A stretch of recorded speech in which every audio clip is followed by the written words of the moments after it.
velkomin í vinnuskúrin á laugardegi. Það smá tafir hérna af tæknilegum orsökum, en við ætlum að vinda okkur í fréttir vikunar með góðum gestum. Hérna Fjölnir Sæmundsson, hann formaður Landssambands lögreglumanna,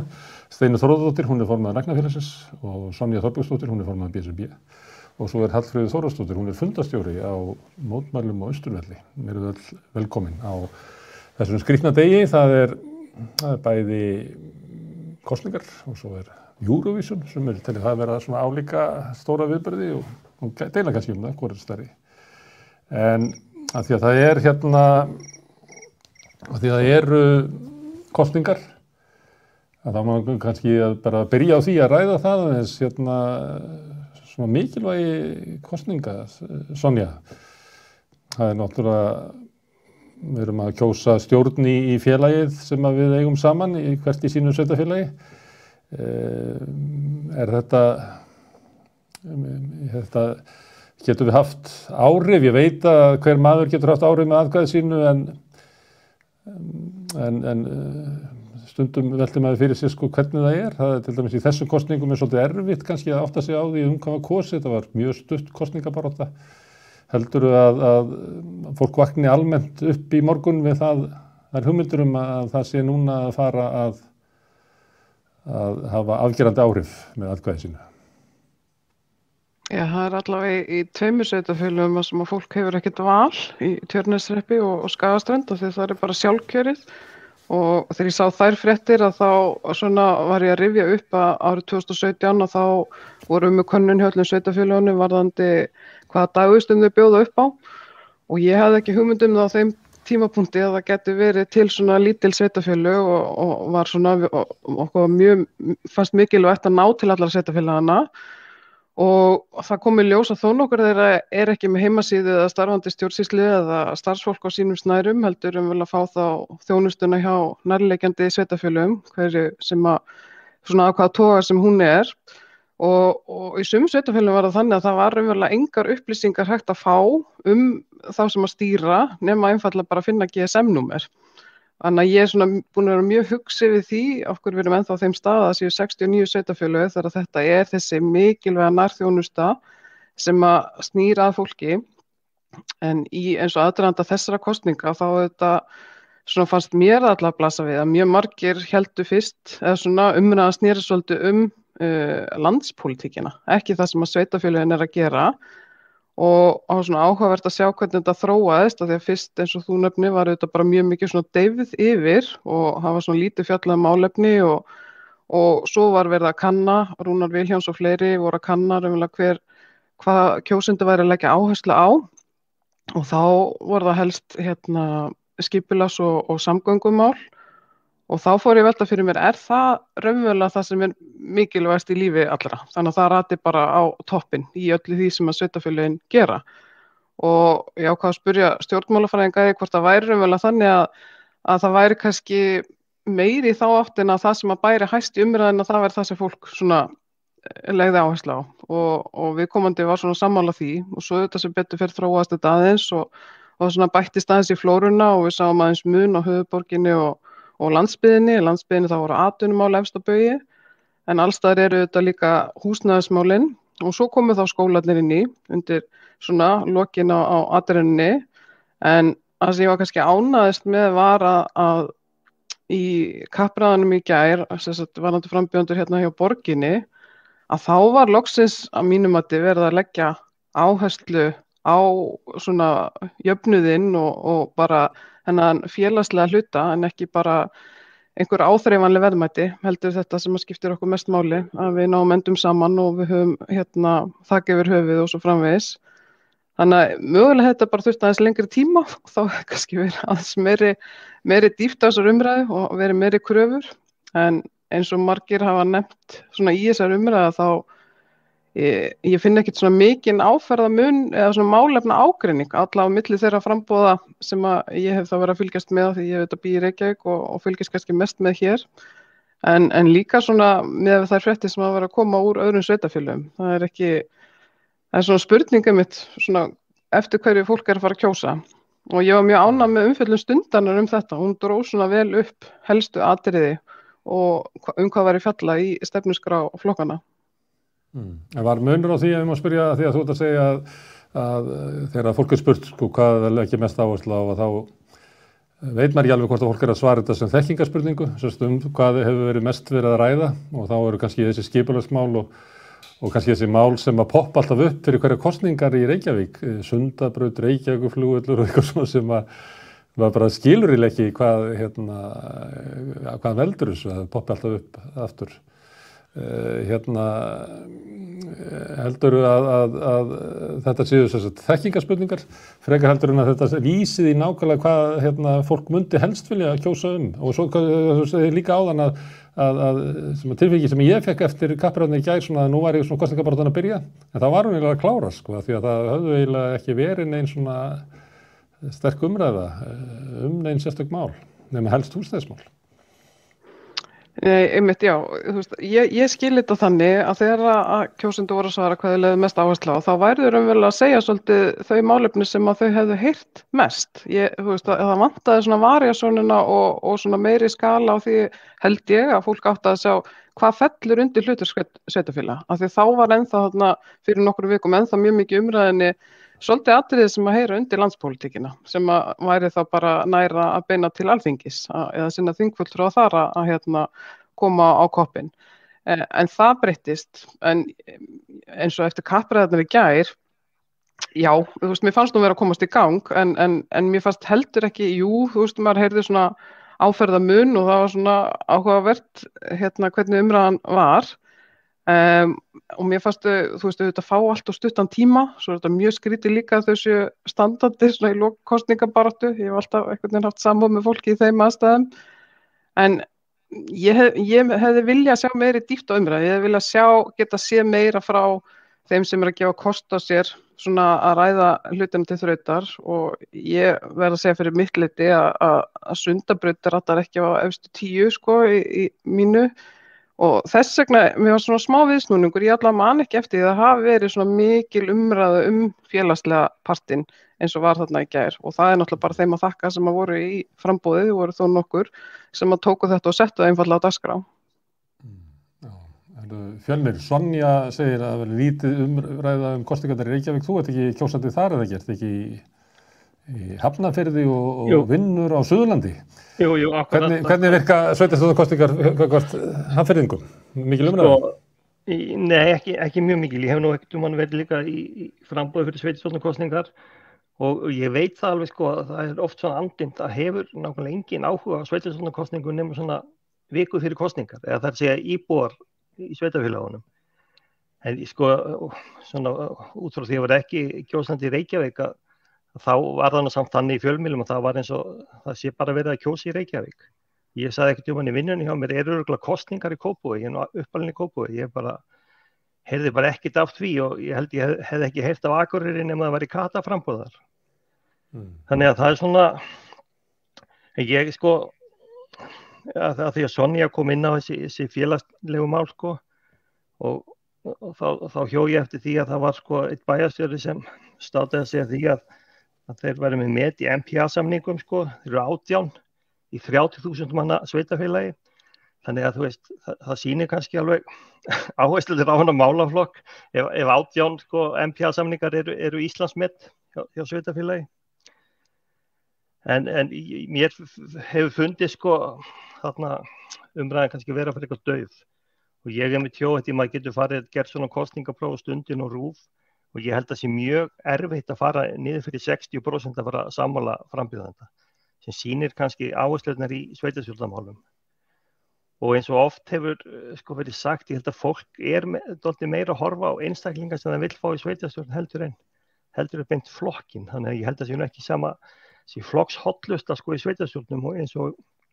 kannski alþingiskosningum ef hún þar ennþá. Þannig að mér finnst kosningarnar snúast það hversu mikið fylgi sjálfstæðisflokkurinn fær í Reykjavík. Þetta er svona, það hefur helst verið í fréttum. Það er aðal fréttin sko. Þetta er kannski aðalega vandamál í svona stærri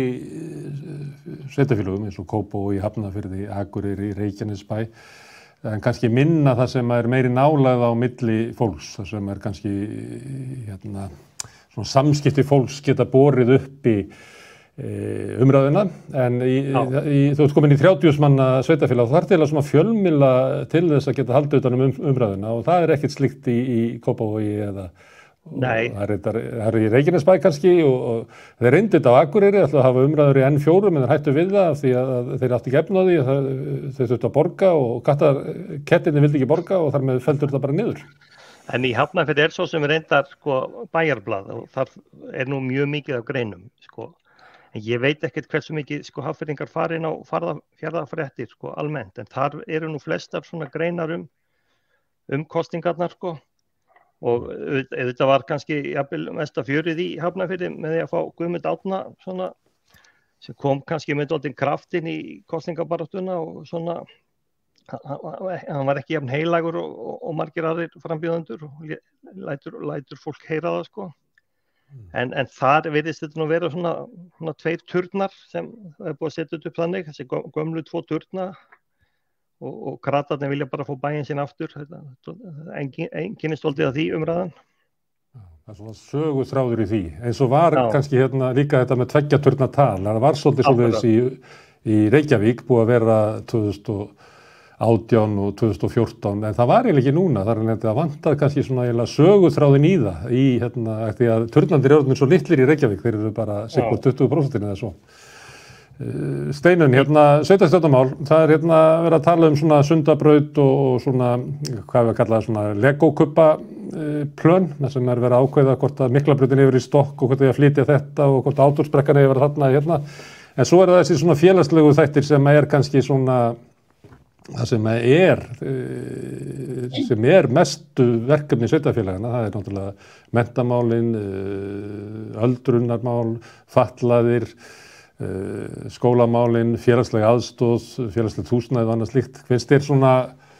hvert jafnvægið á milli þessa, svona hörðumálana, ef að það er umferðarmálin og skipulagsmálin og svo mjúkumálana ef að það eru félagslegu málin? Já, ég verð nú bara að taka undir með henni Sonju. Ég var ánægð að þessi félagslegu mál komu upp í kappræðunum í gærkvöldi og ég ætla að halda áfram að taka undir með Sonju að mér finnst kannski eins og einmitt kosningabaráttan hafi verið að hefjast fyrst þarna í gærkvöldi og aðdragandinn hefði í raun þurft að vera miklu mun lengri til þess að við áttum okkur á áherslum flokkana á bara víðtækari grundvelli vegna þess að eins og þið hafið talað nú þegar þá eru þessi hörðu mál sem virðast alltaf fá mesta athygli og félagslegu málin voru rædd í gær sem betur fer og ég var bara virkilega langeyg eftir þeim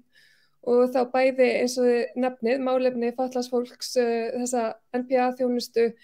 húsnæðismál, félagslegt húsnæði sem sagt og síðan málefni aldraðra og það er náttúrulega eitthvað sem er mér sérstaklega hugleikið, það er sá málaflokkur og við náttúrulega sem vinnum innan hans finnum fyrir bara gríðarlegum, hvað maður að segja, litlum áhuga og það hefur lítið verið lagt í það undanfarin ár bæði af hálfu sveitarfélaga og líka á landsvísu því þetta er náttúrulega málaflokkur sem að skiptist þarna á milli þessara 2 aðila. Þannig að það var aðeins minnst á aldraðan í gær, ég hefði viljað heyra miklu meira það vegna þess að það er náttúrulega bara hrópandi skortur á úrræðum í heimahúsi og þjónustu bæði félagslegri og heimahjúkrun og við erum mikill eftirbátur landan í kringum okkur hvað þetta varðar. Þannig að, eins og ég segi, þetta var alltaf stutt kosningabarátta að mínu mati, þessi málefni fengu alls ekki nógu athygli og því miður virðist það oft vera með þessi mjúku mál. Ég er alveg sammála fyrir ræðumönnum ég hef miklu minni áhuga á Sundabraut og þessum stokkamálum og svo framvegis umfram hitt. Ég meina við verðum að taka þessi mannlegu málefni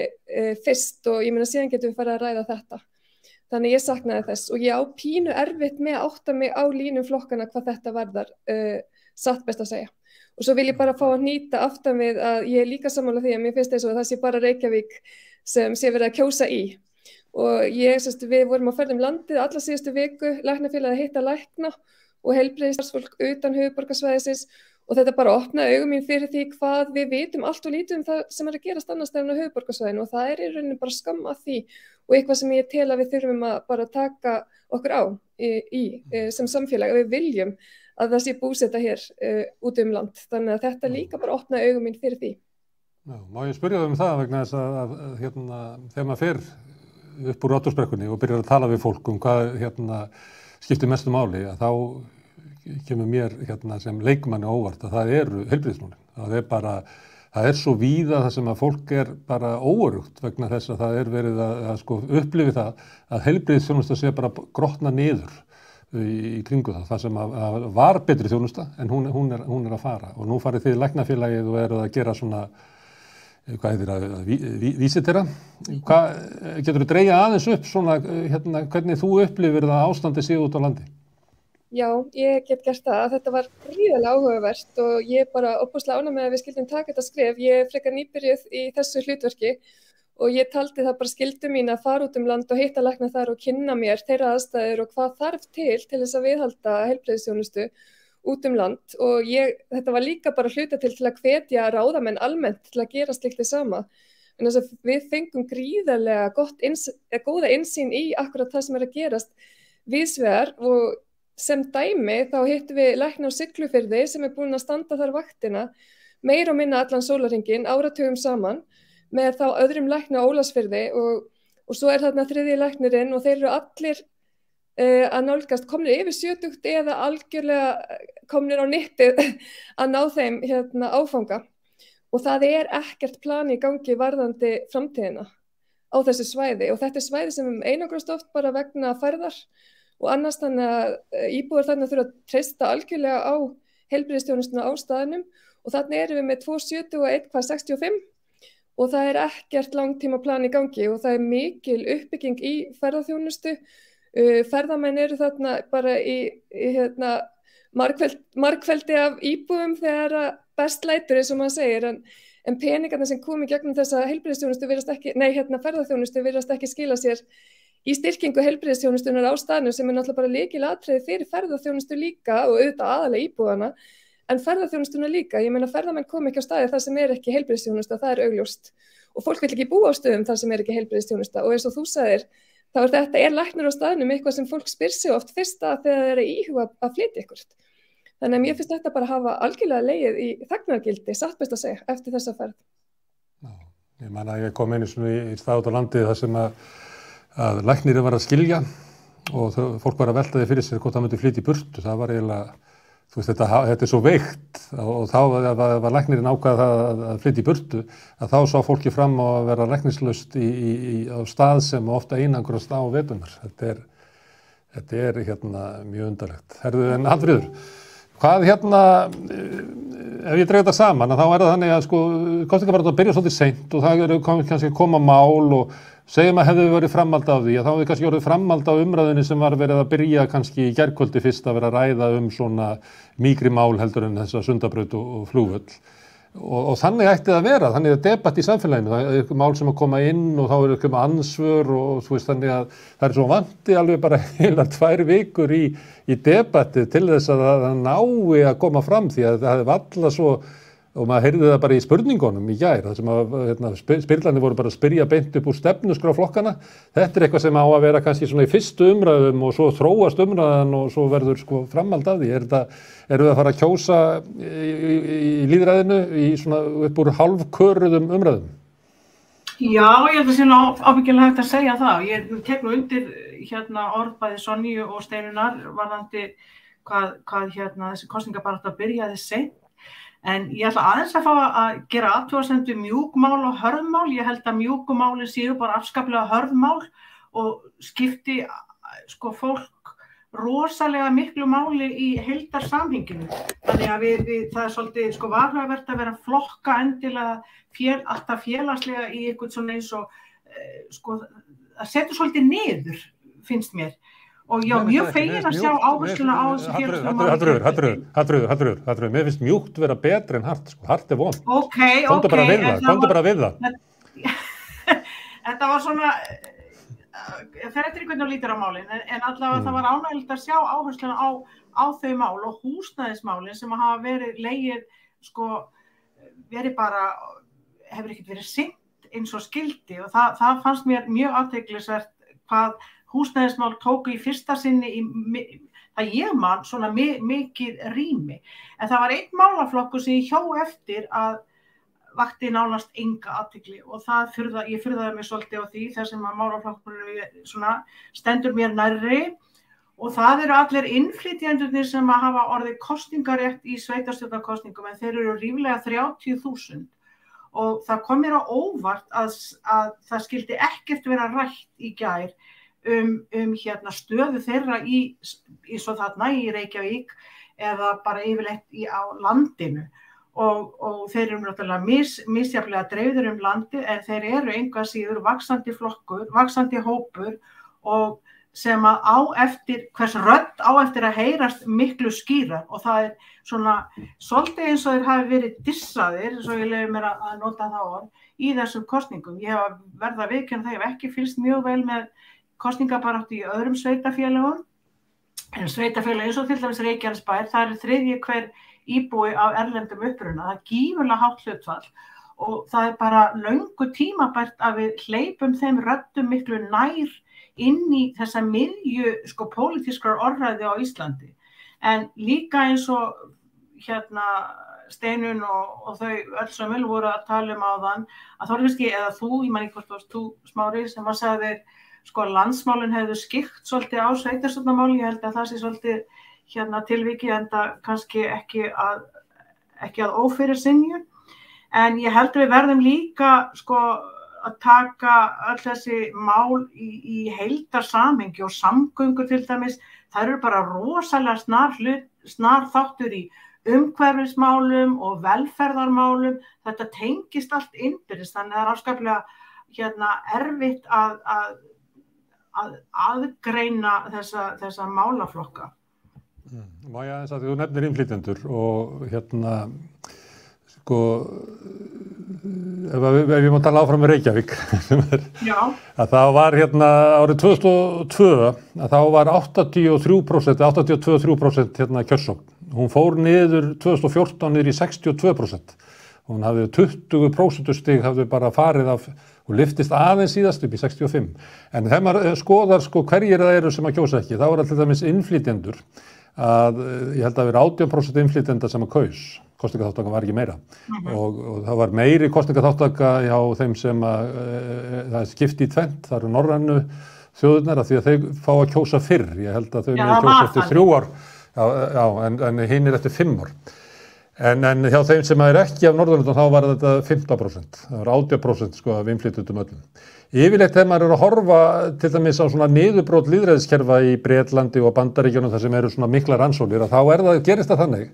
að þeir sem að detta fyrst eru þeir sem eru fjærst valdinu, þeir sem að upplifa það að þetta sé ekki þeirra game, einhvern veginn svona, það skiptir engu máli hvað ég kýs þarna, þessar kosningar snúast ekki mína hagsmuni, það er enginn að hlusta á mig og ég hættur að kjósa, það eru fátækara fólki, það eru yngra fólki, það eru innflytjendurnir sem að fyrst detta í burtu. Finnst þér hvað sem að gerast, þetta að segja það? Ætlar að spyrja mig? Ég ætla að skjóta spurninga. Já, alltaf áram. Já, nákvæmlega, ég tek undir hvert orð sem þú sagðir hérna, nema það að nú hafa allir innflytjendur kosningarétt í sveitarstjórnarkosningum að liðnum 3 árum af óbrotinni eða búsetu í landinu. Þannig að það hefur orðið bragarbót þar á, en ef að pólitíkusar hafa virkilega áhuga á þessu fólki að þá fara þeir til þeirra, þeir fara til kjósendana, þeir bíða ekki eftir að kjósendur komi til sín og það er bara svo augljóst mál að það er afskaplega takmarkaður áhugi á velferð þessa hóps. Ég get ekki skilað öðruvísi. Það hafa að vísu undanfarin, margir í hvaða kosningum, það er einn og einn innflytjendur sem hefur komið inn og margir flokkar hafa farið þessa leið sem að gjarnan var farið fyrst í kvennabaráttunni að þegar hún fór að verða áleiknari að það voru sumir svona kallagi flokkar sem tóku konur og skreyttu listana sína með einhverjum konum svona neðst, þannig það var alveg öruggt að komist aldrei til valda, og innflytjendur virðast vera svolítið þar ennþá, svona einhverjar skrautfjaðrir til þess að geta sagt, já við erum ábáslega víðsýn og umburðarlynd og bla bla bla eitthvað, en svo er voðalega lítið það vantar einhvern veginn miklu meira rödd þeirra. Það situr að vísu innflytjandi í borgarstjórn Reykjavíkur, Sabína Lepskov sem situr fyrir Samfylkinguna, en það betur má eitt duga skal. Sonja, þetta skiptir náttúrulega máli ef að svona lítil þáttaka innflytjenda í kosningunum og að flokkarnir snúi ekki að þeim, því að ef við tækjum innflytjendurnar, að þá það hlutfallslega fleiri á lágum launum, það hlutfallslega fleiri á leigumarkaði, það hlutfallslega fleiri sem að raunverulega upplifa, hvað við segja, óréttlæti samfélagsins og með því að flokkarnir snúi ekki að þeim og þeir séu ekki þáttakendur, þá erum við náttúrulega með stjórnmál sem að einhverju leyti svona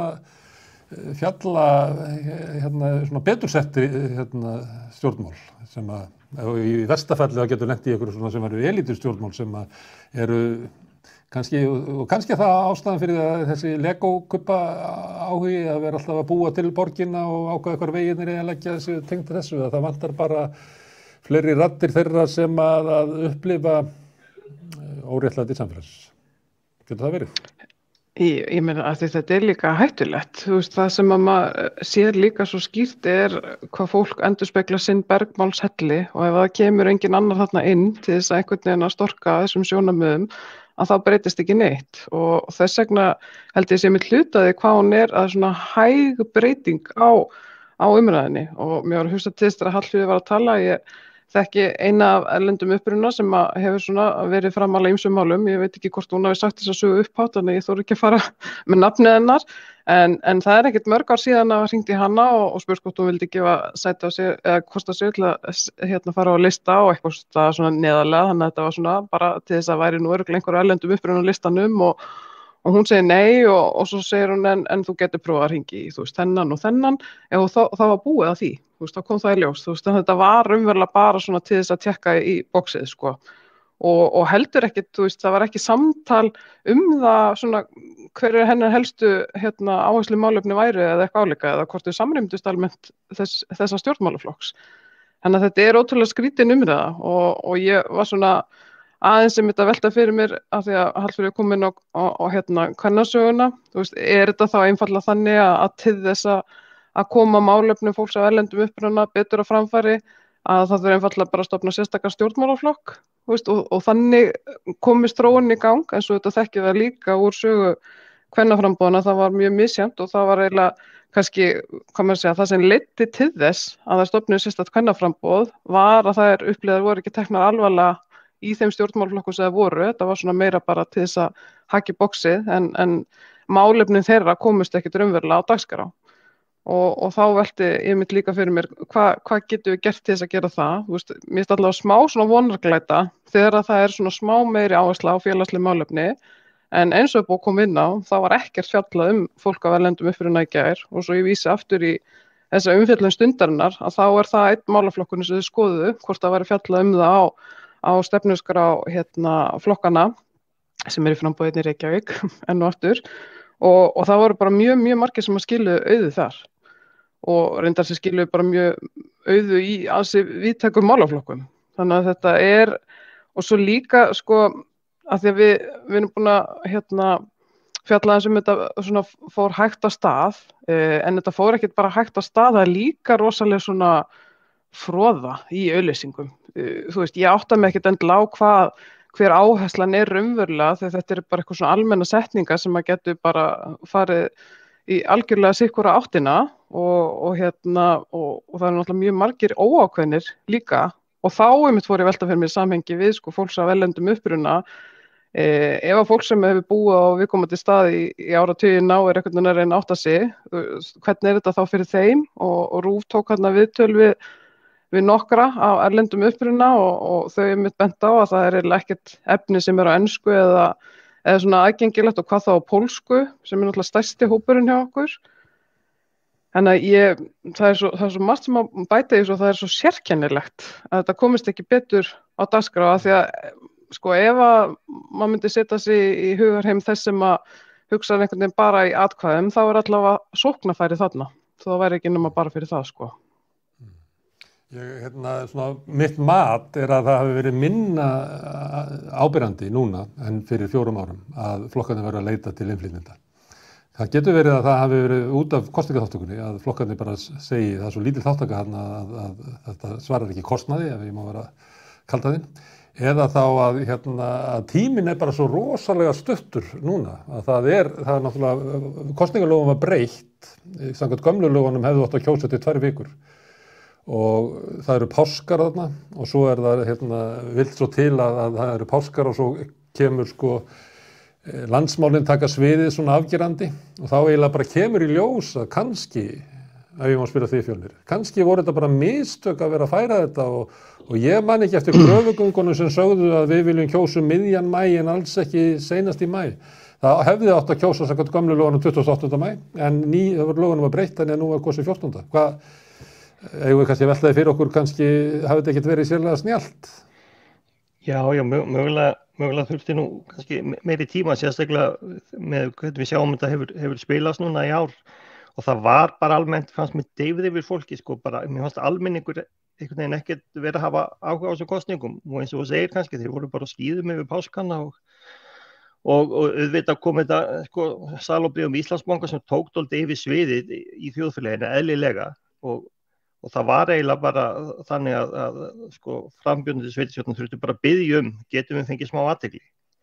En að því voru að tala sko Sonja var að tala svona almenn loforð og þá sýnist mér nú sama auglýsingastofan hafa unnið fyrir öll framboð því að sko þú opnar ekki núna sko Facebook eða eitthvað þar sem frambjóðandi er ekki lappandi að hlaupandi bæinn. Þetta lúttu fyndið, það allir með eins auglýsingar, bara sama auglýsingastofa eða svona flestir sko. Ég sko nú ekki alveg sammála sko með innflytjendur því ég hef nú tekið eftir því að flokkarnir hafa nú dálítið verið að reyna sko taka einn innflytjendahóp út, það eru Pólverjar því að víða hafa nú verið að reyna að þýða sko einhverja stefnu svona á pólsku. Þannig að ég held að þú veist flest framboð séu nú meðvituð að þurfa að ná til Pólverja. Mér dettur nú undir í huga því ég hef starfað hér á Hvolsvelli sko og ég bjó hérna sko 2000 og kem svo aftur 20 ára seinna, þá finn ég hvað Pólverjar eru orðnir sko miklu eðlilegri sko þáttekundur í samfélaginu hérna heldur en fyrir 20 árum, hvernig þeir eru svona orðnir, já, bara meira svona integritaðir eða eitthvað. En ég held að það gerist nú líka kannski með tímanum sko, þegar það er stærri hópur innflytjenda sem sannarlega ætlar að búa hérna og við vitum náttúrulega að hópur Pólverjar kannski dálítið þarna tvískiptur í því sko. Að sumir eru koma hérna og kannski hafa engan sérstakann áhuga að taka þátt í þjóðfélaginu sko. En það er annað því að sko allir myndist á húsnæðismálin að það er náttúrulega mjög áberandi að öll sveitarfélög þau ákveða að fara að byggja sko núna á síðasta ári fyrir kosningar. Þannig að það er eins og áherslan á húsnæðismál hafi ekki verið nein fyrir bara, nú er að koma kosningar, nú er nú eins gott að fara að úthluta lóðum og byrja að byggja. Þannig að sko eins og hefur verið umræðinni sko þetta vandamál hefur blasað við lengi skortur á húsnæði sko en það er eins og sé ekki byrja að bregðast við því fyrir bara það þarf að fara að kjósa eitthvað. Þannig að ég upplifa það dálítið þannig að það hafi verið Mósusbær slá eiginlega metið þegar þeir komu með Blikastaðalandið viku fyrir kosningar sem var hugmyndur að ég held að tvöfalda íbúafjölda viku fyrir kosningar. Akkurat. Þannig að það er allt í einu kosningalofar sko þarna þess að heyrðu hér í byggingarkrani sjáðu hvað það verður dugleg sko og það er allir já en það eru 10 ár í þetta eða 5 ár eða ég veit ekki hvað það tekur langa tíma. Herðu en Fjölnir, af því að þú varst eða ert líklega í VG, má ég spyrja þig hérna bankasölumálið. Býstu við að þið fáið svona, þetta sé svolítið eins og að fá lestin í hliðina á bílnum bara, þetta verði högg fyrir ykkur? Já, mjög mikið högg. Ég býstu því, ég hef nú, eins og segir ég verið VG, ég hef nú aðalega svona verið að beita mig kannski innan VG með mína skoðanir. Og er svona einn af þeim sem var frekar harðorður og hann íhugaði nú að segja úr flokknum en þá var ég nú þetta kannski komin á lista og sá nú ekki afstæð. Ég er sem sagt í 21. sæti í Hafnarfirði sem er örugglega einhver heiður í. En ég held að kjósendur Sjálfstæðisflokksins sé ekki að fara að refsa honum fyrir þetta og sennilega ekki kjósendur Framsóknarflokksins. En kjósendur, sko hefðbundni kjósendur Vinstri grænna er alveg sannarlega að fara að refsa sínum flokki fyrir þetta. Jafnvel þó þetta ágæta fólk sem er að bjóða sig fram til sveitarstjórnar beri nákvæmlega enga ábyrgð á þessu. Þá held ég að sé bara þannig. Það ber náttúrulega ábyrgð á flokknum sem þú velur að vera í og bjóða þig fram fyrir. Það er náttúrulega, þú getur ekki alveg, mér finnst að þegar Hildur var að segja þetta sko, þá finnst mér ekki alveg rétt að ef að hönd þín hneykslari þá bara högðu hann af. Nei. Þannig að þú getur bara gengið úr sjálfstæðisflokknum ef hann hneykslari þig. Já, ég get alveg gengið úr flokknum. Ég tók eftir að voru margir sem sagði ég ætla bara að hætta í flokknum og þá sagði ég að úr nú reynda það búið að samþykkja alla lista til sko sveitarstjórnarkosninga í rauninni þegar þetta kom upp. Þannig að fólk var nú kannski dálítið þanniglega fast nema að vildi gera þeim mun meiri læti. Ok, hvað heldurðu, hvað þolir flokkurinn það lengi? Þetta ekki síðasta hneykslið sem að Bjarni Benediktsson mun bjóða upp á? Sko, ég hefði alltaf á tilfinningunni að það hefði verið ákveðið í stjórnmálunum að taka pásu á þessu framhjá sveitarstjórnarkosningar og ég held að muni sko draga þetta í tíðindurinn og setja í maí og alveg örugglega 1. júní. Ég held að blasið öllum það var eitthvað aðarna. Og allavega held ég að þessi miðlar og þeir munu þurfa að taka eitthvað skell og ég bara veit ekki hversu hátt upp það mun ná en alveg klárlega mun koma út úr þessum bæði hjá Ríkisendurskoðun og Fjármálaeftirlitinu að ferli og stórlega gallað en þegar Íslandsbanki nú þegar gengist við í með að breyta reglunum hjá sjálfum sér sko. Steinunn, hneykslaði bankasala þig? Við séum nú öll, eða nánast öll í þessu samfélagi mjög hissa yfir öllum þeim málatilbúnaði og ég eins og aðrir held ég bíði bara eftir úttektum, bara að það verði kafað onni nákvæmlega hvað fór úrskeiðis og hvar og eins og hefur komið fram hérna áður, ég meina miðlarar augljóslega sko en ég meina einmitt hversu hátt nær þetta upp og ég bara vona að við sem samfélag berum gæfu til þess að rannsaka þetta óháð og heiðarlega og maður veit nú svo sem hvernig það getur verið hér á þessu skeri, þannig að ég veit ekki, ég meina traustið í samfélaginu er náttúrulega bara mjög lítið og við held ég auðvitað eins og ég held að allir séu sammála ekkert náð okkur eftir hrunið og þetta náttúrulega tala bara beint inn í það vantraust á ýmsum stofnunum samfélagsins því miður og maður sér það líka bara þessi klíkuskapur og þessi pólitíska greiðvikni, hún bara lifir góðu lífi því miður og ég held við höfum bara ekkert efna á þessu á svona litlu landi. Við þurfum bara okkar besta fólk upp á dekk og við þurfum að hafa okkar ferla í lagi því að bara það dugur ekkert annað til þess að halda úti hér samfélagi sem að í ríkir traust. Þannig að ég veit ekki, ég býð bara eftir þessu og ég vona að við getum treyst þessum úttektum sem í gangi, ég bara vona það innilega. Fríða, þú ert ekki að býða þinn einu, þú hefur verið fundastjóri á mótmælum á Austurvelli undanfarin 5 skipti og það 7. skipti verður núna í dag. Þú vill ekki býða eftir neinu því hrópið Bjarna burt? Já, við hrópum Bjarna burt og við hrópum líka spillinguna burt og ég held að sko Bjarni Benediktsson er náttúrulega bara holdgerfingur þeirra spillingar sem fengið hefur að grassera í íslensku samfélagi allt of lengi. Og það er gífurlega óánægja í fólki, maður finnur það allavega finn ég það þarna á Austurvelli að það er rosaleg ólga undirliggjandi og þegar maður hugsa til þess að almenningur hafi verið snuðaður 45 til 50 milljarða, 50.000 milljónir. Sko við erum að tala heilbrigðiskerfi sem komið að fótum fram, við erum að tala vegakerfi sem komið að fótum fram og þar sem að við erum hér með fulltrúa frá lögregluembættinu að þá finnst mér það sko dauðans alvara hvernig lögreglan er fullkomlega undirmönnuð, ekki síst í ljósi þess að við erum að fá hérna milljónir af ferðamönnum. Það er einhvern veginn sko peningarnir sem er verið að stela af okkur, þeirra er svo sko ég veit ekki hvernig ég orða það, sko, þeirra er þörf svo víða annars staðar, heldur en í vasa sko þeirra sem að stinga svo af með þá úr landinu. Og það er skelfilegt að hugsa til þess. Í þessu litla landi þar sem við gætum svo auðveldlega búið vel að hverju einasta mannsbarni sem að býr hérna. Af því að Hallfríður nefnir eins og stóru kerfin, má ég spyrja þig Steinunn að það er stundum talað að það sé vandamál í heilbrigðiskerfinu, að það hafi verið gengið svona að því með hagræðingakröfum og vanfjármögnun árum og áratugum saman. Er það þín upplifun að heilbrigðiskerfið sé svona í hættu, að það hafi verið gengið og langt við að svona skræla af því og utan af því og innan úr því og slíkt? Erum við í hættu ástandi? Já, sko, það er alltaf verið að hvetja mann til þess að spara gífuryrði og hræða ekki almenning. Ég meina, það hefur verið slegið á puttana á okkur endurtekið fyrir að hrópa hátt á torgum og ég held að við heilbrigðisstarfsfólk höfum gert miklu meira því undanfarin ár heldur en þar á undan bara einfaldlega vegna þess að ástandið orðið svona slæmt og það langur aðdragandi að þessu. En ég algjörlega þar, ég meina við erum vanfjármögnuð, ég held að það sé bara engin spurning og ég lýsi eftir því að stjórnvöld hér á landi bara viðurkenni þetta og orðið gaslýsing mjög vinsælt í dag og ég er nú búin að átta mig á því sjálf hvað það inniber en ég bara upplifði þess að það sé verið að gaslýsa okkur sem að erum að vinna í þessu kerfi, það að segja með því að láta okkur halda við sem eitthvað klikkuð þegar við erum að upplifa þennan mikla fjárskort að það sé þá bara við sem að miskilja eitthvað en það vissulega búið að ganga mjög harkalega þessu kerfi. Við erum mjög undir fjármögnuð, ég held að það sé algjörlega ótvírætt og það standist alla skoðun þessi fullyrðing mín.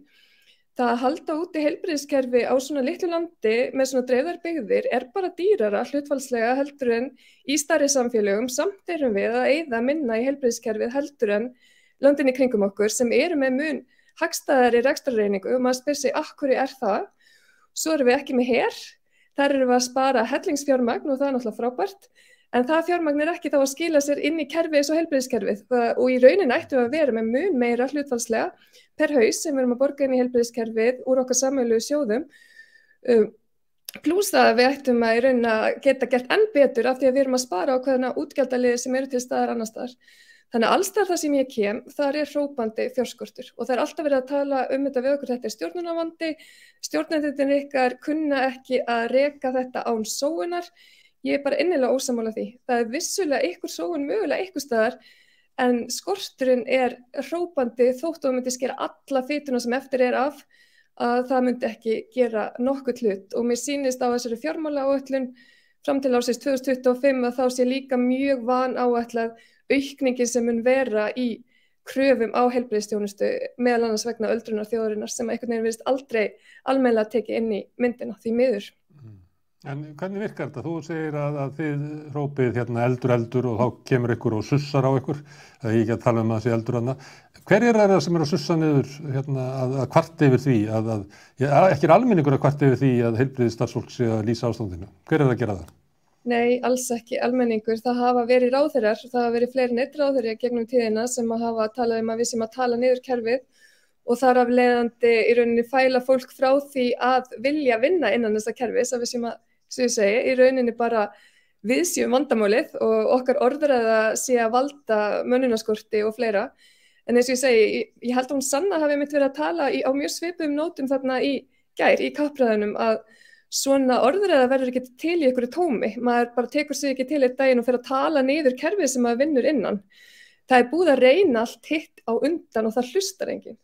Við erum búin að fara, ég meina, áratugina undan og sérstaklega frá hruni bónlega til búðar, trekk með alls konar erindi og ábendingar og tillögur og úrbótum og svo framvegis og það ekki hlustað okkur og það eins og ég segi aðalega náttúrulega stjórnendur kerfisins okkar, heilbrigðisráðuneytið en svo það líka stjórnendur stofnana sem og ég ekkert að nefna neinn ákveðin nöfn en það virðist einhvern veginn líka þegar maður tekur að sér það hlutverk að þá fer maður einhvern veginn í kórinn að tala upp aðgerðir stjórnvalda innan kerfisins í staði fyrir að standa með starfsfólkinu á gólfinu sem svo sannarlega komið að fótum fram því miður og ástandi núna eftir COVID bara skelfilegt. Ég hef aldrei nokkuð tímann upplifað annað eins og þennan vetur.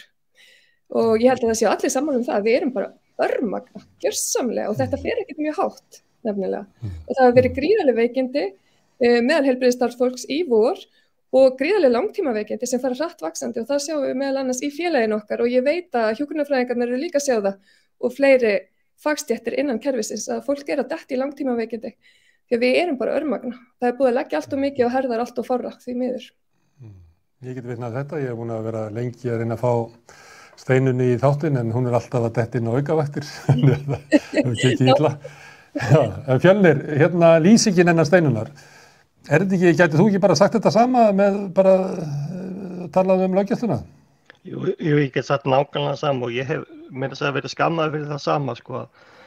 að vera að tala niður lögregluna og það má þetta ekki segja fólki frá því að lögreglan sé veika eitthvað staðar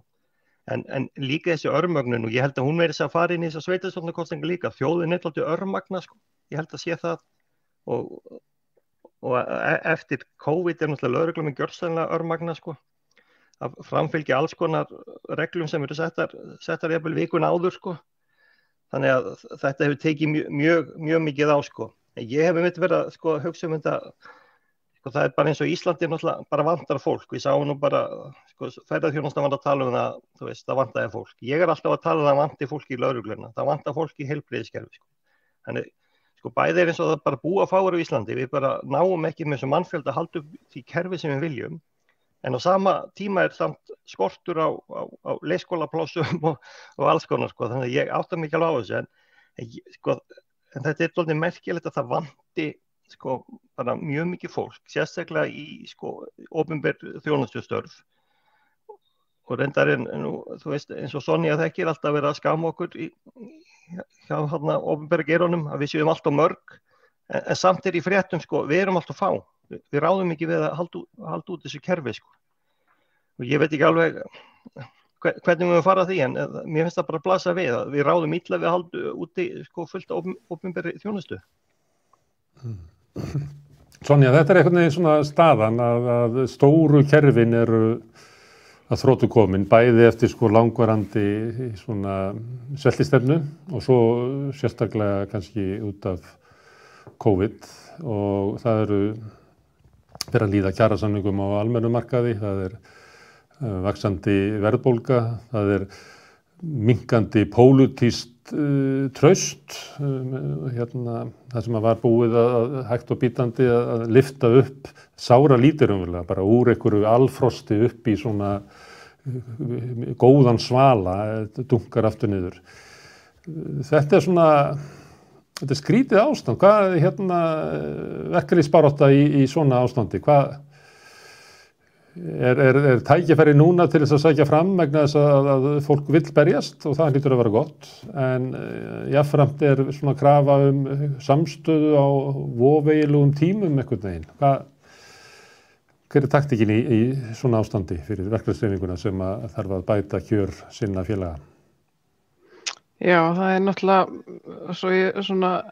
taki þráðinn það sem að Steinunn og Fjölnir voru, að það náttúrulega búið að hrópa sig hás í mörg ár að það sé ekki bara kjör fólks sem að þurfa að komast í lag, heldur líka starfsaðstæðurnar. Og þá eru aftur komin yfir í sko fjármögnun kerfisins, af því að bara strax eftir hrunið að þá var gríðarlegur niðurskurður og það er gjarnan talað eins og það hafi ekki verið neinar uppsagnir á opinberum vinnumarkaði, en það var svo sannarlega, það bara kom seinna heldur en almennu vinnumarkaði og þannig það almennt í kreppum, þannig að það ætti ekki að koma neinum á óvart. En frá þeim tíma hefur fólk verið að segja að við erum að hlaupa allt og hratt. Og reyndar byrjaði niðurskurðurinn alveg nokkrum árum fyrir hrunið, af því það átti markaðurinn átti að leysa svo margt og það átti einfaldlega bara að breyta þessum kerfum og hugsunin var einhvern veginn þannig að þeir sem voru að skipuleggja, þetta var ekki fólk sem hafði gengið í gegnum þessi verkefni eða þessi skref sem að fylgja vinnudeginum hjá starfsfólki almannaþjónustunni og þá skortir þessa sýn á að þegar þú ert að veita almannaþjónustu að það notar ekki sömu viðmið eins og þú ert að selja vöru eða getur verið okkur akkorði við færiband. Ég átta mig á að þau störf eru flest orðin úreltlík á almennu vinnumarkaði en þið skiljið hvað ég er að fara. Og það vantar einhvern veginn heildarsýnina að markmiðasetningin og hvernig almannaþjónustan á að vera úr garði gerð sé ekki bundin sömu lögmálum eins og annars staðar. Og það sem er kannski eiginlega sorglegast í þessu er að ráðherrar eiginlega hverjar tíma og hvaða flokkar sem að þeir átta sig ekki á þessu mismun og svona meginstraumurinn er einhvern veginn alltaf að það eigi að græða sem mest eða að hið opinbera sig ekki að skapa verðmætin og svo framvegis og umræðan bara stoppar þar. Þannig að það er aldrei tekið og horft til þess hvað er það sem þú þarft að gera til þess að skipuleggja úrvals almannaþjónustu, hvernig þarf mönnun að vera. Hún er eiginlega fyrst að komast svona smá á dagskrá núna og er þá aðalega að búið að koma þarna mönnunaráði varðandi heilbrigðisstéttirnar, en ég meina þetta vantar einfaldlega bara eins og Fjölnir að segja eiginlega víðast hvar. Það er alveg sama hvort þú ert að vinna í lögreglunni eða fangelsonum eða hjúkrunarheimilunum eða bara leikskólunum, að það þarf að tryggja að þetta sé ekki bara einhver svona hálfgerð hausatalning eða baunatalning á því sem verið að sinna hverju sinni. Og ég held að þessi barátta, hún muni þetta bara halda áfram, það sem að við tölum alltaf í samtölu við stjórnvöld í gegnum COVID-faraldurinn var að benda á þetta, að fólk búið að hlaupa allt og hratt síðan í hruninu. Það var engin varatankur orku þarna þegar faraldurinn byrjar, þannig að þið verðið að gæta þess að ekki bara umbuna fólki með einhvers konar framlögum sem var ekki einu sinni gert, nema bara einhver litlu leyti innan heilbrigðisþjónustunnar, heldur að tryggja þið hvíld og endurheimt og að þið verða að skeyma fyrir kulnun og sjúklegri streitu til þess að fyrirbyggja þennan vanda. Af því annars eru þið að búa til vanda til langtíminu framtíðina og það mun kosta okkur öll. En auðvitað er það líka bara algjörlega, það er fráleitt að sko það að geta boðið upp á velferð þýði það að kostnaðurinn lendi síðan á endanum hjá einstaklingnum. Og ég var að skoða finnskar... Sonja, þú þuldir upp svona hvað stjórnum þegar þú að gera, þú gerir ekkert að þessu. Þannig að kostnaðurinn er bara detta á einstaklingana sem að... Það er bara nákvæmlega að gera það sem búið að vara við. Sem er ótrúlegt sko, af því að svo ef við tengja aðeins við sko, af því við náttúrulega líka verið stór hluti þeir sem vinna í almannaþjónustunni eru konur og við höfum verið að skoða rannsóknir varðandi þetta, en þetta á ekki, þú veist, það er bara að því að meiri hlutin er konur, þetta á líka við kalla sem vinna í almannaþjónustunni, að það eru finnskir félagsfræðingar sem hafa verið að rannsaka þetta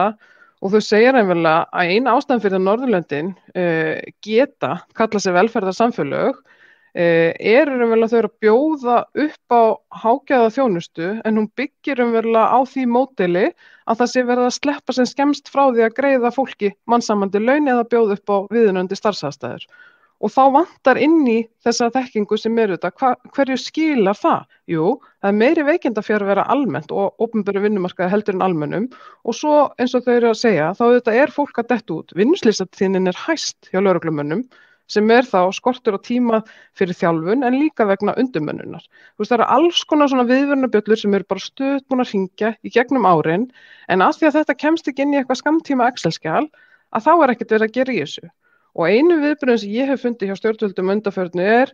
að jú, það er mikilvægt að leggja meira til geðheilbrigðismála sko almennt og ég er alveg sammála því. Þú veist, það er mikilvægt að styrkja við skólana í þessu árferði, þetta hefur haft gríðarlega áhrif á heimilin og við vitum bara að ofbeldi er aukist og svo framvegis, en það er aldrei verið að horfa til þessa hóps sem er búin að standa vaktina á baki brotnu og hvað gerir síðan í kjölfarið og svo jafnvel gerist það að fólk verið langtíma veikindi að þá byrjar einhvern veginn deilan það hvort að þú veist ef að fólk treystir sig til að koma aftur rólega inn í hlutastarfi að það sé einhvern veginn verið að vinna með því að halda starfshæfninni og auðvitað eru með virk starfsendurhæfingarsjóð en það er svolítið gat líka þarna á milli að því það er eiginlega ennþá horft á það þannig að þegar fólk verið langtíma veikindi þá er það svolítið bara vesen af því að það þarf að finna einhvern annan í staðinn og þessi svona óvissa sem fylgir þessu og allar það stéttir sem eru innan BSRB, það segja allar það sama, alveg sama hvort séu skammtíma eða langtíma veikindi, það kemur enginn í staðinn, það er ekkert verið að ráða inn á móti. Þannig að þá eru þau ofan á allt álagið sem búið í gegnum áratugina, hlauparhraðar í gegnum faraldurinn og svo núna þegar fólk er dett út, þá standa hinir eftir og eiga þá bara að axla sömu ábyrgðina og verkefnunum en enn hraðar. Og hvað gerist þá fyrir þennan hóp sem eftir stendur? Þannig þetta er ótrúlegt að það náist ekki meira umræða þetta og það er líka áhugavert að heyra þegar núna ef við förum aftur í sveitarstjórnarkosningarnar að þá hefur verið svolítið umræða skort á mönnun og það er eins og að sé að komast aðeins skilningur allavega á þennan þátt að þú bætir ekki bara mönnun með því að vera æðislega duglegri að ráða inn fólk eða jafnvel eins og var til umræða hjá Reykjavíkurborg til skamstíma sem var sem betur fallið frá að þú ættir að fá okkur bónus ef að þú næðir inn einhverju vinum og ættingum inn í leikskólana sem eru mögulega fjarstæðukendasta hugmynd sem ég hef heyrt bara í sögunni okkar heldur eins og í þættinum í gær á RÚV að þá voru þau svolítið að horfa til þess að það þyrfti að bæta kjörin til þess að fá fólk inn í þessi störf og ástæðan fyrir það að mönnunarráðið komst á sínum tíma vegna þess hve gríðarlegur skortur á hjúkrunarfræðingum og sjúkraliðum og þetta svona langtíma vandi en það alltaf seint verið að bregðast við og það ekki verið að gera almennilega og það ekki verið að setja þetta í fyrsta sæti af því að það alveg ljóst hver staðan verður núna bæði út af faraldri en líka bara út af starfsaðstæðum þessara fólks og hvernig launin eru til framtíðar. Það mun enginn sækjast í þessi störf. Nýliðunin verður ekki nægileg. Þetta er ekki fugurlýsing þetta lýsing á kerfum sem hafa verið svelt áratugum saman og það fyrst haldið aftur að þeim, þannig að þau get ekki þroskast og tekist á við ný vandamál og svona hörðu innvinnaðir, svo ég noti nú aftur mjúkt og hart, grotna niður, mygla í húsnæðinu og öðru slíku og svo heldur þetta áfram og nú er það eiginlega bara að lýsa því að sko mannauðurinn, hann er orðinn bara, hann er í skemmdum sko og með varanlegar skemmdir sem þetta er ekki góð lýsing. En eitt mál sem að fekk umræðu í aðdraganda kosningana, ég held að það er húsnæðismál, þau komust á eitthvað leyti á dagskrá. Og af því að var nefnt hérna áðan og allir eru sammála það að það er ófremdar ástand á húsnæðismarkaði. Það eiginlega komst í gegn að ástandið hryllilega slæmt. En síðan var nefnt hérna til dæmis að ferðaþjónustan segir að það vanti 7.000 manns til þess að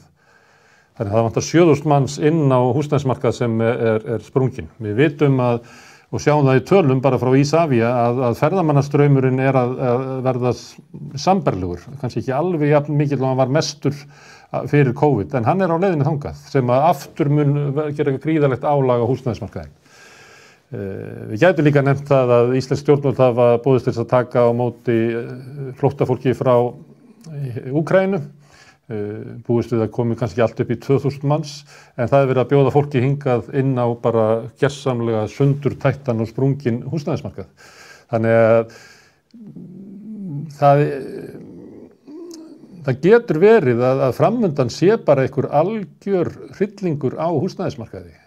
Hallfríður, óttastu það að við séum að því að leiguverðið í COVID að það lækkaði ekki? Við myndum ætla það að bara fóru allir túristarnir og töluvörður hópur af erlendu vinnuafli fór, en samt helst það og segja aðeins upp. Það má eiginlega bara búast við því að húsaleigan fari bara svona upp bara á allra næstu vikum. Já, ef að stjórnvöld gríp ekki inn í og það er búið að tala þetta í fjöldamörg ár, ég hef nú gert húsnæðisrannsóknir meðal innflytjenda á Reykjavíkursvæðinu og talaði þar fyrir daufum eyrum. Það er ekkert til dæmis, og ég ætla bara að byrja endilega að minnast á það að hann Guðmundur Hrafn Arngrímsson sem fer fyrir leigjendasamtökunum hefur gert alveg stórkostlega hluti og komið þessum húsnæðismálum algjörlega í miðjuna á pólitískri orðræðu og það er afrek. En af því að það eru svo margir leigjendur, þeir hafa verið jaðarsettir, þeir hafa verið raddlausir, litið niður á fólk sem býr í leiguhúsnæði og svo framvegis. Þetta er ekkert nýtt, en þetta hefur bara versnað og þetta er óregúleraður markaður. Leigusalar, þeir þurfa, eins og í öllum siðmenntuðum löndum, þá þurfa þeir að mæta okkur að skrifstofu og skrá sig. Hér er ekkert slíkt. Leiguþak þekkist ekki og sumir sjá bara rautt þegar það er nefnt. Af því að þetta er svo mikil gróðavon fyrir þá sem eiga peninga. Það hefur komið í ljós líka að íbúðir sem hafa verið í sölu núna á markaði undanfarin ár, þeir hafa mest farið til fólks sem á þegar fyrir einhverjar íbúð. Það er engar hömlur á því að þú getur sankað að þér íbúðum til fjárfestingar. Þannig að þessi markaður er bara, það er bara frumskólalögmál sem gildir það og þar verða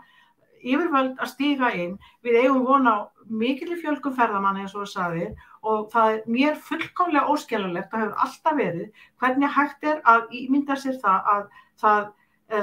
hægt er að reikna það til enda að það þurfa að flytja hér inn fleiri þúsund manns til þess að mæta þörfum vinnumarkaðar eins og það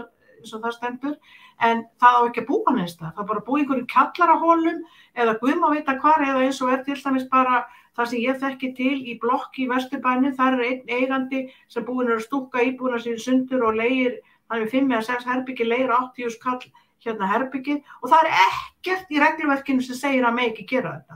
Þannig að þarna verða yfirvöld að stíga inn í og ég eigi þá von að þeir sem að hugsa yfirleitt ekki neinu öðru en dollurum, að þeir stígi inn í vegna þess að það kemur svo við budduna hjá þeim ef þeir get ekki manna störf í ferðaþjónustunni til dæmis að þá verði eitthvað gert. Og ferðaþjónustan, þegar hún reis hvað hæst 2018-19, þá voru við að taka á móti 2,3 milljónum. Og Airbnb-markaðurinn hefur sem betur fer verið reguleraður en hann var það ekki. En það er ófremdar ástand. Ég veit ekki alveg hvar það endar, en mér óar líka við því að þurfa að taka á móti fleiri ferðamönnum með þetta heilbrigðiskerfi eins og það er. Ég verð að nefna það,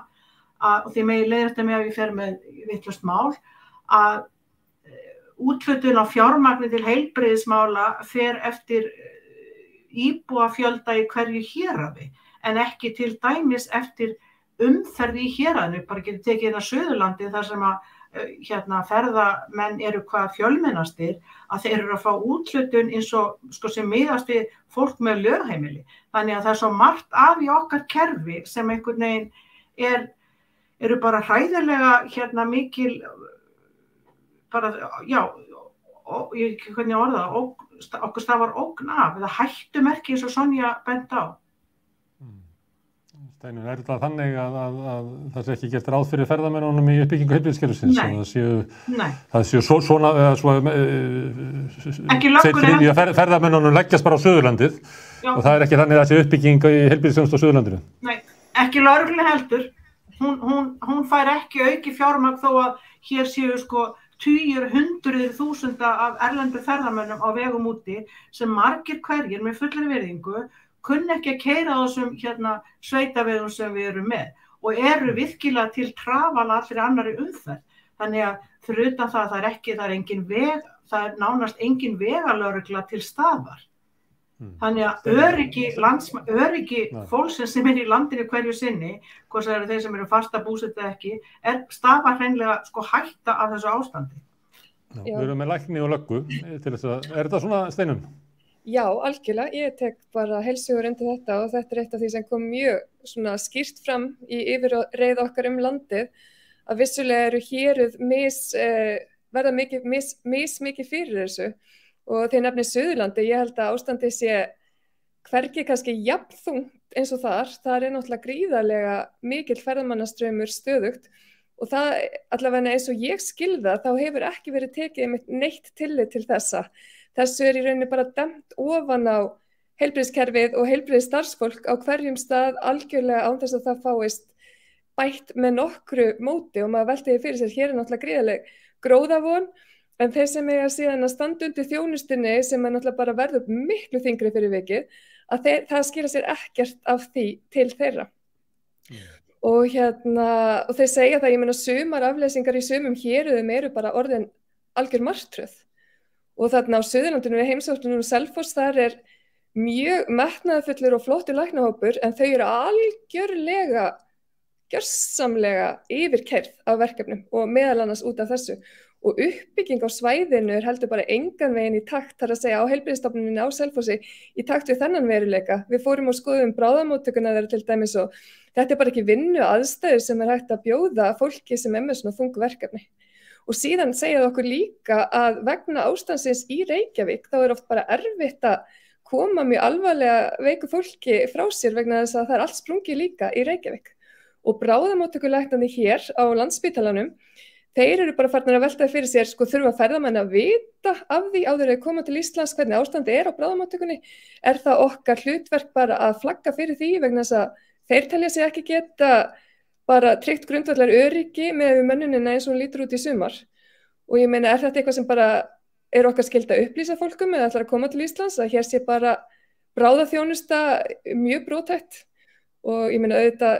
er þetta aðalega okkar áhyggjuefni okkar sem búum hérna, en það skiptir líka máli varðandi ferðamennina og það álag sem þeim tengist. Þannig að þetta er svona þeirra skilaboð inn í sumarið. Sumarið í fyrra var mjög, mjög þungt, mjög illa mannað og það er annað í sumar í uppsiglingu nema bara verra. En þess að þau hafa verið að missa lækna frá sér í vetur, fleiri en einn og fleiri en tvo. Það verður enginn komið í staðinn, þannig að þetta er eins og Sonja var að segja áðan, að fólk er að detta út og það er ekkert bara framundan nema þeir sem eru eftir vinni hraðar og maður getur ímyndað sér hvar það endar auðvitað. Það endar ekki vel. Og ég bara hugsa, hvar eru viðbröðin? Hvernig á að tryggja það að þetta fólk getur hugsað sér að vinna þarna? Fjölnir, þú varst allavega lögreglumaður á Suðurlandi. Hvað er þetta? Ég kem alltaf með frá Steinunni til þín og spyr, er þetta ég bara það sama hjá ykkur í lögreglunni? Það sem kannski Steinunn myndist ekki á er líka bara, við erum við stærstu sumarbústaðabyggðir landsins á Suðurlandi og bara hverja helgi þá bara fjölgar jafnvel allt upp í 15.000 manns bara í kringum Selfoss. En sko að þið vorum að tala skort áðan sko og ráðin fólk sko, það skortur á fólki í lögreglunum, það alltaf ráðin fólk sko, en það algjörlega óvant fólk og það svona svipað og við værum með skort á rafvirkjum, við myndum bara ráða einhvern í rafvirkjun, við myndum ekki gera það. Þannig að sko þessi skortur bæði í heilbrigðiskerfinu og lögreglunum við það, sko, það það sem vantar, það fólk sem sko þjálfað til starfa og ræðu við störfin. En ég get bara tekið sem dæmi sko ferðamannastraum hérna á Suðurlandi að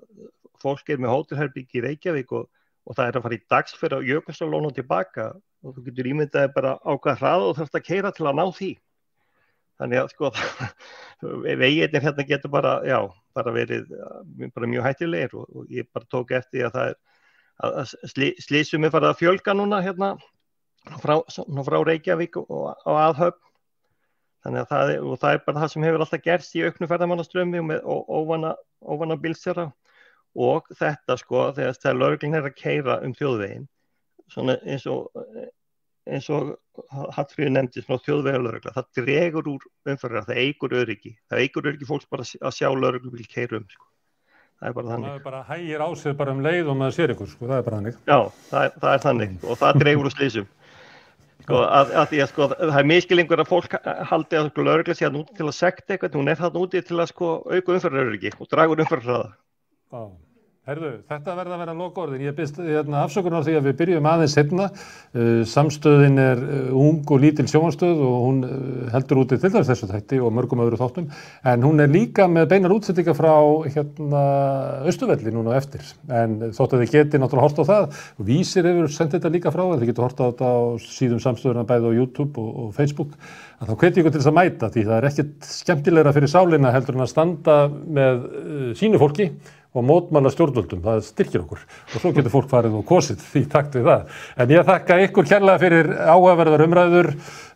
Fjölnir, Steinunn, Sonja og Hallfríður og hlustendur fyrir að staldra hérna við. Ég hvet ykkur til þess að styðja samstöðuna með því að læka síður samstöðuna bæði á YouTube og Facebook. Þið getið gengið í Alþýðufélagið og styrt samstöðuna sem að nemur 2 kaffibollum á mánuði með því að ganga í Alþýðufélagið en að öðru leyti þó óska ykkur bara öllum góðrar helgar. Takk fyrir. Takk fyrir. Takk.